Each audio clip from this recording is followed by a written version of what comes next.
Et on passe au deuxième bouquin de Bob Garcia qu'il nous recommande. Rien à voir.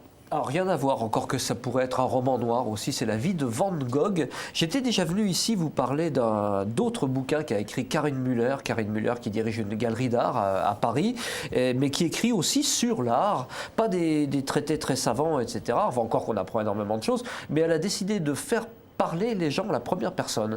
Donc quand elle a décrit, par exemple, j'étais venu vous parler des métamorphoses de Matisse, c'était le peintre Matisse lui-même qui parlait à la première personne au présent de sa vie. Et bien là, elle récidive avec ce Van Gogh pour planer au-dessus des vies, donc qu'elle publie aux éditions Michel de Maulle. Et donc Van Gogh lui-même raconte sa vie via évidemment la plume de Karin Müller. Et alors ça donne un genre assez curieux.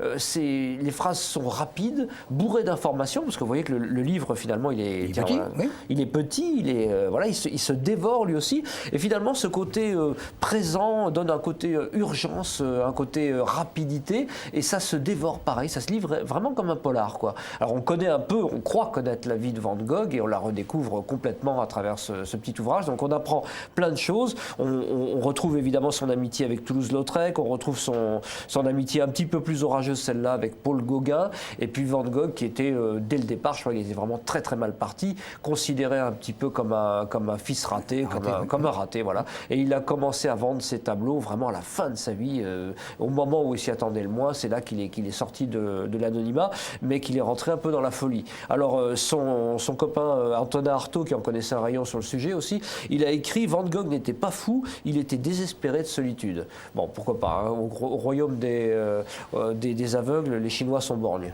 C'est ça, sourds. Bref, un récit court, des phrases donc bourrées d'informations, on apprend des milliers de choses, et je vous le recommande très franchement, c'est Van Gogh pour planer au-dessus de la vie, Karin Müller, et c'est publié aux éditions Michel de Maulle. Merci Bob.